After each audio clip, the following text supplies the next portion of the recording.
Olá, minha amiga. Olá, meu amigo. Sejam bem-vindos a mais um episódio de Espiritismo em 30 Minutos. Eu sou Adriano e hoje estou aqui com o Guilherme, com a Kátia e com o Osmar. Sejam bem-vindos. Olá, queridos amigos que nos acompanham no nosso podcast. Uma grande alegria estarmos juntos novamente. Aqui com nossos queridos amigos, o Adriano, o Guilherme e a Cátia. Olá, Adriano, olá, Guilherme, olá, Osmar. Um abraço fraterno a todos aqueles que nos acompanham aí nesse podcast e vamos para mais 30 minutos de bate-papo sobre Espiritismo. Olá a todos os ouvintes, olá os colegas aqui do canal. Um prazer estar com vocês para mais alguns momentos de reflexão. E como nós estamos, refletindo sobre as parábolas de Jesus, hoje nós vamos dar andamento conversando um pouquinho sobre a parábola do festim de núpcias. Ela também tem um segundo nome, no Evangelho, que é parábola do festim de bodas. Ela está no capítulo 18, muitos os chamados e poucos os escolhidos. E ela diz o seguinte: falando ainda por parábolas, disse-lhes Jesus: o reino dos céus se assemelha a um rei que, querendo festejar as bodas do teu filho, despachou seus servos a chamar para as bodas os que tinham sido convidados. Estes, porém, recusaram ir. O rei despachou outros servos com ordem de dizer da sua parte aos convidados: preparai o meu jantar. Mandei matar os meus bois e todos os meus cevados. Tudo está pronto. Vinde às bodas. Eles, porém, sem se incomodarem com isso, lá se foram, um para a sua casa de campo, outro para o seu negócio.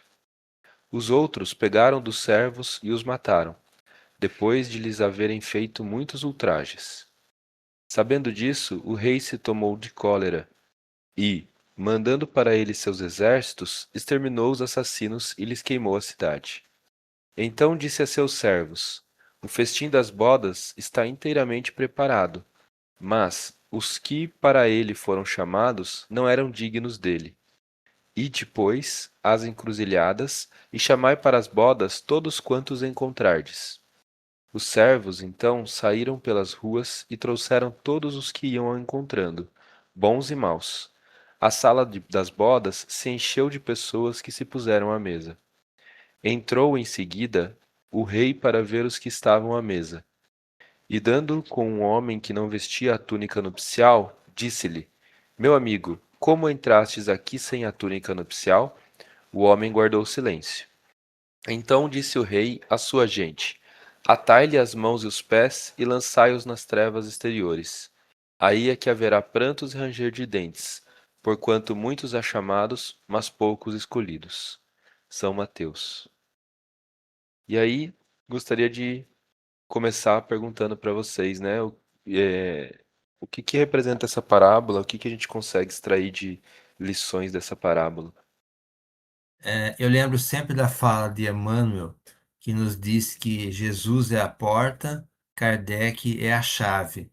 Então, muitas vezes a gente precisa de ajuda para entender as falas de Jesus, porque como ele fala por parábolas, ou às vezes ele fala de forma figurada, nós precisamos de um entendimento, de um auxílio para essa compreensão, porque senão a gente fica assim, ó, eu levo em sentido figurado o que ele fala sempre, eu levo em sentido literal, então muitas vezes as pessoas interpretam aquilo que convém, né? O que é figurado quando convém, o que é literal quando convém. Nós temos na doutrina espírita esse auxílio, né, do conhecimento espírita de Allan Kardec, dos espíritos superiores, para essa compreensão. E uma linha mestra, vamos dizer assim, uma referência. A referência é a fala da lei maior que Jesus nos diz, que é amar a Deus sobre todas as coisas e amar ao próximo como a si mesmo, né? Fazer ao outro o que eu gostaria que me fosse feito. Então, para a gente ter uma referência, a gente entende que essa é a principal ensinamento. Então, o que estiver exatamente alinhado com essa fala, a gente entende ser realmente falado por Jesus e podemos entender ou no sentido figurado ou literal, desde que seja compatível com essa fala. O que não estiver compatível, a gente tem que trazer, tentar compreender, tentar decifrar, né? Aí tentar entender se ele está falando em sentido literal, figurado, se ele realmente falou aquilo naqueles termos, ou alguém depois, ao longo dos 2000 anos do cristianismo, acabou por inserir aquela fala ou traduzir de uma outra maneira, né? A gente sabe que isso pode ter acontecido na história do cristianismo. Por isso que a gente precisa do auxílio da doutrina espírita para tentar entender, e além de tentar entender, trazer para um contexto íntimo nosso. Porque também não adianta só entender e decifrar e falar, ah, ok, então Jesus falou isso, beleza. Tá, mas o que que isso tem a ver comigo? Então, o primeiro ponto, sempre que a gente traz na doutrina é esse. O que que as falas de Jesus, os ensinos de Jesus, têm a ver comigo, né? Me ajudam a ser uma pessoa melhor, me ajudam a me entender como um espírito e toda a realidade que isso traz. Ser um espírito quer dizer eu sou um espírito encarnado. Eu não sou um corpo que tem um espírito. Eu sou um espírito utilizando um corpo físico. Esse corpo que eu estou utilizando morre, mas eu, espírito, não. Continuo vivendo a minha vida espiritual, que aliás já existia antes desta vida material. Então, esse é um ponto importante. Depois a gente vai, ao longo do episódio, comentar mais então sobre essa palavra. Eu fiz essa abertura para o nosso amigo ouvinte entender, né? Qual é o papel da doutrina espírita, né, no processo do entendimento do evangelho? É esse, é de tentar nos auxiliar a entender, compreender, mas não é só isso, né? Olha, então, ok, Jesus falou isso, isso e isso. Tá, e o que que isso tem a ver comigo? O que que isso me ajuda a ser uma pessoa melhor? Como que eu devo aplicar isso no meu dia a dia? Eu preciso aplicar isso no meu dia a dia, porque para nós ser cristão é seguir os ensinos de Jesus, é vivenciar, é tentar vivenciar os ensinos de Jesus. Isso para nós é ser cristão. Então aí, ao longo do episódio, os amigos, com certeza nós vamos aí comentar, decifrando, né, entendendo essa parábola e trazendo para o nosso dia a dia. Como o Osmar bem falou, né? Então, as parábolas são cheias de alegorias, né? E o quanto é importante e pedagógico para todos nós, espíritos encarnados, e nas mais diferentes processos de educativos e de evolução, compreendemos isso. E cada um vai compreender à medida que ele abarca, né, aquele ensinamento. Por isso, falar na forma de parábolas, né? Pode ser que daqui a 100, 200 anos nós consigamos interpretar essa parábola ainda com nos debruçarmos ainda mais nessa parábola, né? Trazendo sempre para a nossa intimidade. Então, essa forma, né, pedagógica, alegórica, o que essa parábola transmite, né? Transmite, na verdade, lições que nos ajudam a compreender a vida atual, né? Então, Jesus traz lá, há 2000 anos atrás, mas que é muito atual para nós, né? Então, ela é atemporal. E ela vai falar do reino dos céus, né? Que representa o quê? A plenitude espiritual, né? O ápice do nosso processo evolutivo. O rei, que também aparece na parábola, né, na verdade é o Deus, o Pai, Criador, de todos os seres, de todas as coisas, do universo. O filho, né, para a qual a boda foi preparada, é Jesus. A gente pode interpretar como Jesus. Os servos são os seus enviados, que são os espíritos guardiões da humanidade. E ele fala também de bois, né, e cevados, essas iguarias simbolizam as lições do evangelho.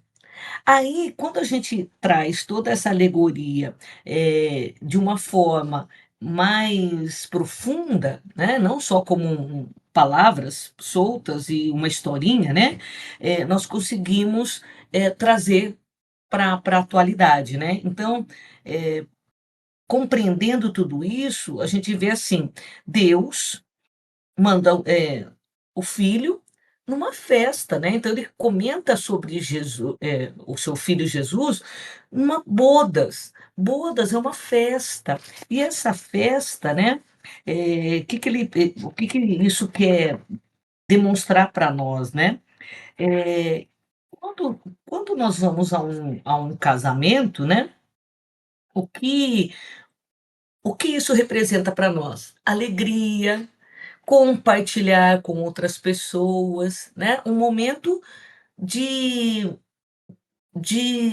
felicidade, né? Então, por isso as bodas. Então, é importante entender também o local em si, né? O evento, não é o local, o evento em si, para que nós entendamos assim, Jesus, ele veio trazer para nós os ensinamentos, mas não de uma maneira onde nós não pudéssemos compartilhar, né, não fosse nos dado o direito de utilizar aquele ensinamento para nós. Né? Por isso que ele traz, a festa é um compartilhar, é para todos. Aquela festa seria para todos. E aí vem os convites. Todos nós somos convidados, né? Então, quando você é convidado para uma festa, você vai, você aceita o convite e vai com alegria. Mas você pode não aceitar o convite, né? Então, é isso. Jesus vem com toda a lição do Evangelho e nós podemos aceitar esse evangelho. É isso que a parábola está dizendo. Os primeiros que receberam foram os hebreus, né? Então, eles eram monoteístas, eles receberam, e aí o que que acontece? Eles, ao receber esse convite, eles não vão. Então, não é que eles não vão à festa, né? Eles não recebem esse ensinamento de Jesus da maneira como era para ser recebida. E aí fala assim, esse convite nessa festa de casamento, eh, ela era farta, né? Cheia de bens. Que bens eram esses? Espirituais, né? Era para matar a nossa fome e sede espiritual. Esses hebreus, eles acabam não aceitando por quê? Porque eles vão para a materialidade. Então, eles não compreendem a profundidade do ensinamento de Jesus e eles acabam ficando presos nas letras, na forma, né? E, e aí isso é da época de Jesus. Vamos trazer para agora, para a atualidade, para 2026. Nós estamos recebendo convite diariamente do Evangelho de Jesus. Nós já conhecemos o Evangelho de Jesus, né? Muitas dessas parábolas nós já conhecemos, né? Nós contamos essas histórias por aí, mas nós realmente já trouxemos isso para a nossa intimidade e estamos praticando aquilo que Jesus está nos ensinando. Então, é essa a a forma que Jesus utiliza para que nós possamos compreender, cada um a seu modo, e trazer isso para o nosso dia a dia, né. Então, qual é hoje, o nosso maior desafio diante dos ensinamentos de Jesus? É a prática, é o maior desafio, porque intelectualmente nós até compreendemos, né? Intelectualmente, a gente faz um esforço, a doutrina nos ajuda a compreender, mas eu preciso praticá-la, porque tudo aquilo que eu compreendo e pratico, isso daí, ela se transforma num valor para mim. E aí sim é um aprendizado. Senão ele fica só no intelecto. Eu reconto aquela história, né? Então é isso que Jesus está nos convidando. Essa é a festa de núpcias que ele está nos convidando, para que nós possamos compreender o Evangelho, aceite o convite, vá a essa festa e pratique as lições do Evangelho, né? E aí a gente vai destrinchando aí conforme o decorrer do programa. E nessa perspectiva de análise da, da parábola, eu queria entender com vocês, né? O que representa exatamente o rei?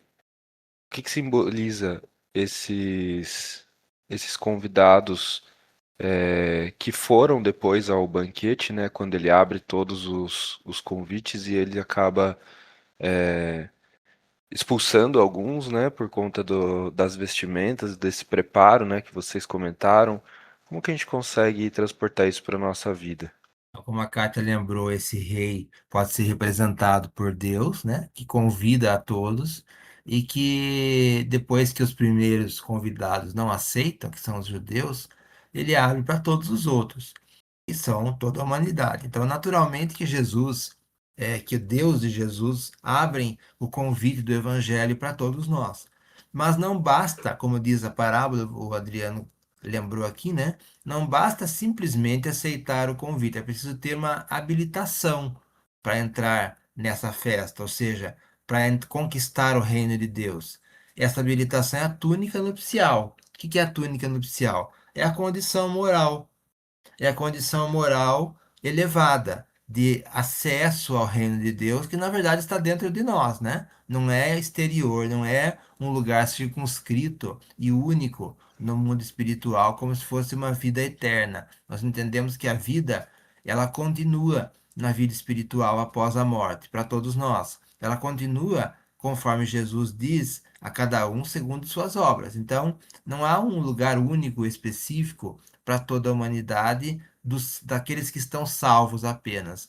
A vida continua para todos. Todos os espíritos que Deus cria são para o progresso. Nenhuma das minhas ovelhas se perderá, diz Jesus. Então não há possibilidade de alguém não se habilitar a esse festim de núpcias. Só que a cada um por seu tempo. Então, cada um terá o seu tempo de conquistar essa construção moral. Então, nós entendemos que estar habilitado ao festim de núpcias com a túnica nupcial é conquista, é trabalho, é construção íntima, como a Kátia lembrou, né? Eu preciso conhecer, compreender, sentir esse ensinamento e trazer para a minha intimidade. E aí trazer para a minha nova conduta, uma conduta renovada. O que é a conduta do cristão? O que se espera do cristão, né? Se espera a vivência dos ensinos de Jesus. Isso que se espera do cristão. Então, ética, honestidade, respeito ao próximo, respeito à individualidade, respeito às diferenças sejam elas religiosas, políticas, culturais, raciais, econômicas, sociais, porque cada espírito é um irmão nosso, todos nós somos irmãos, então precisamos nos respeitar. Isso é a conduta de um cristão, a fraternidade, a caridade, a compreensão. Então, essa é a nossa luta, né? A luta conosco mesmo, luta íntima, de trabalhar o homem novo, como diz Jesus, né? Deixar o homem velho e nos transformando no homem novo. Por quê? Porque é um processo de evolução. Não é uma questão assim, ó, eu preciso fazer isso porque senão eu não serei salvo. Para nós não existe isso. Essa questão da salvação é literal, porque Jesus é o caminho, a verdade e a vida, diz ele, né? Ninguém vai ao Pai senão por mim. Mas é um processo. Então estamos todos nesse processo. E não dá tempo de fazer todas as transformações possíveis numa única existência. Por isso precisamos de muitas. E a nossa luta é essa, é fazermos o nosso processo de melhoria moral a cada momento. Então, veja que Kardec coloca esse item no capítulo 18, que é do Evangelho segundo o Espiritismo, que é muitos os chamados e poucos os escolhidos. Exatamente, né? Então também é uma fala de Jesus, muitos são os chamados e poucos os escolhidos, porque esse festim de núpcias é um exemplo disso. Muitos são chamados e poucos conseguem entrar. E ainda tinha um cidadão lá, segundo a parábola, que não estava com o festim de núpcias, que não estava com aliás, com a túnica nupcial, e ele é expulso da festa. Por quê? Porque ele não está em condição moral, ou seja, ele não fez as suas construções morais. E ainda Jesus fala: atai-o de pés e mãos e lançai-o nas trevas exteriores. Aí haverá choro e ranger de dentes, porque são muitos os chamados e poucos os escolhidos. Então, eu preciso estar habilitado moralmente para uma condição moral espiritual superior. Não, esse atalho de pés e mãos e lançai-o nas trevas exteriores não é um julgamento por um tribunal e eterno, não é. É a nossa própria consciência que nos cobra. Eu preciso melhorar, eu preciso estar habilitado moralmente para acessar condições morais superiores do próprio reino de Deus dentro de nós. E isso é uma construção diária. Por isso nós precisamos da convivência. A convivência faz isso. Convivência no trabalho, convivência na família, na sociedade, faz isso. Eu vou me habilitando, eu vou aprendendo a me relacionar com o próximo de forma mais fraterna e respeitosa. E vão surgindo situações na minha vida que vão me ajudando a fazer isso, a me relacionar e lidar comigo mesmo. Então, a nossa luta é lidar conosco mesmo, não é com o outro. Não é convencer o outro, mudar o outro.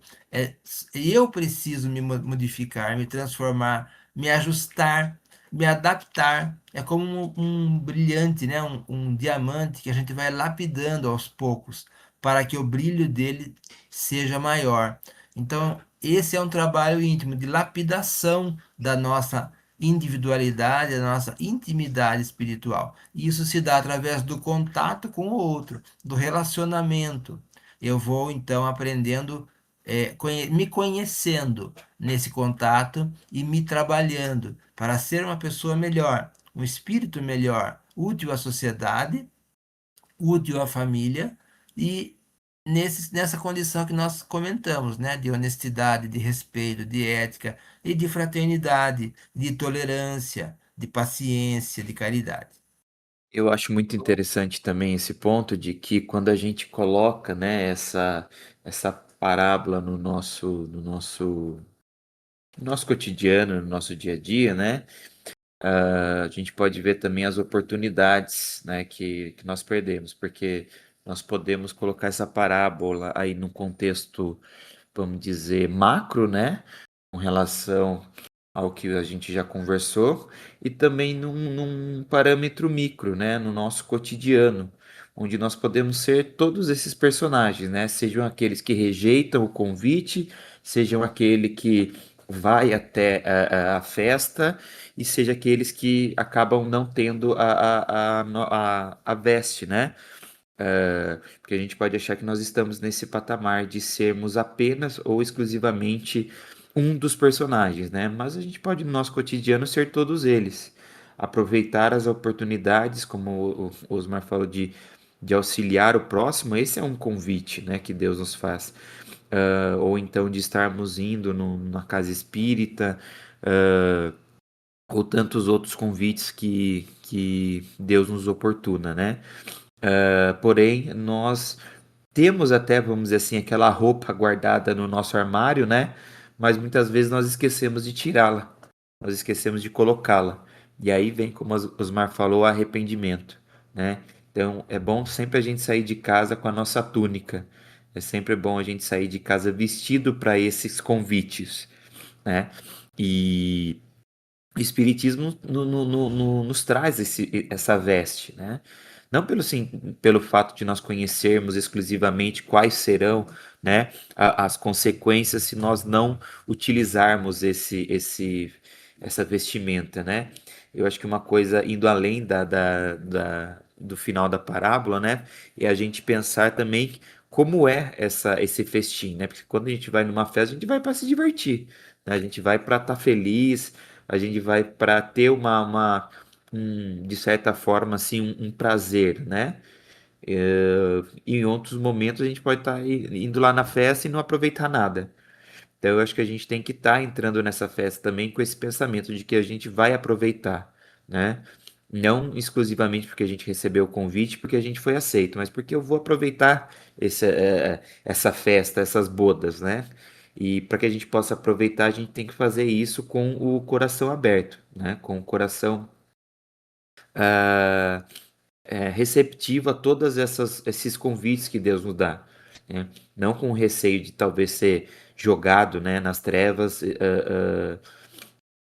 como ele coloca, mas com o fato da gente aceitar de coração esse convite e de poder, né, colaborar com essa festa, de se sentir, vamos dizer assim, ah, bem recebido nessa festa, né, nessa boda.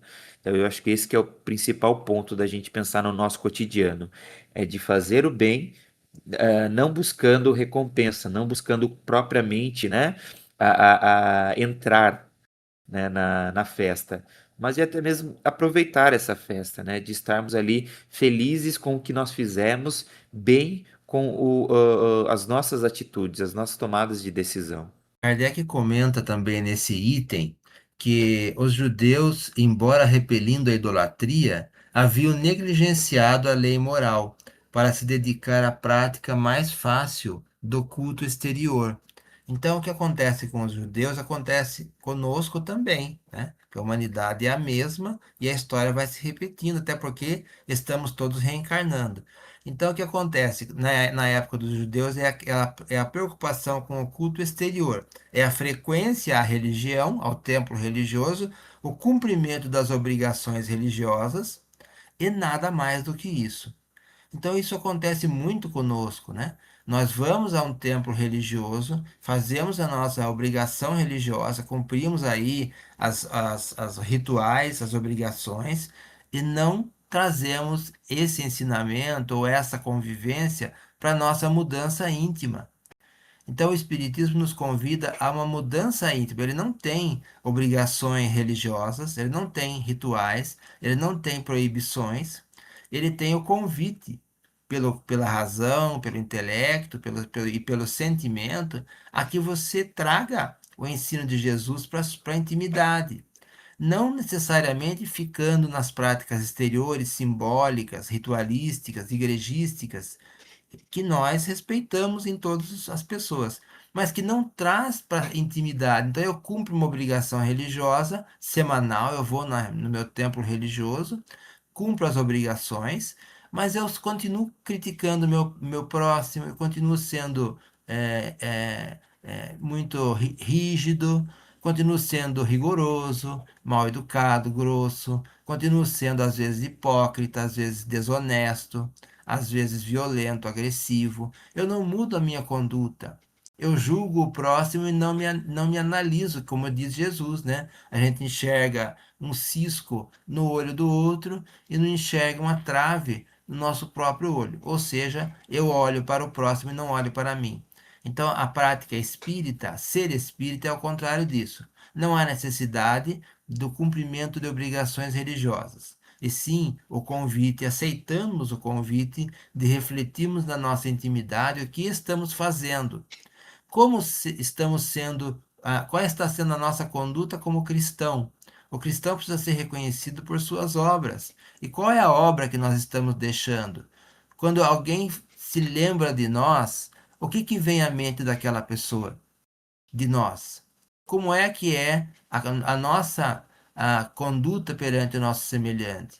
Esse também é um exemplo, né? Tem uma fala atribuída a Francisco de Assis que diz: devemos pregar o evangelho sempre, se necessário por palavras.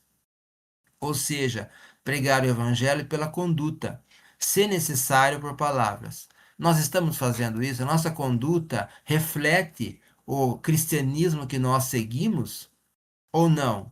A nossa conduta é simplesmente de um corpo andando por aí que leva seu espírito para lá e para cá. Não é isso.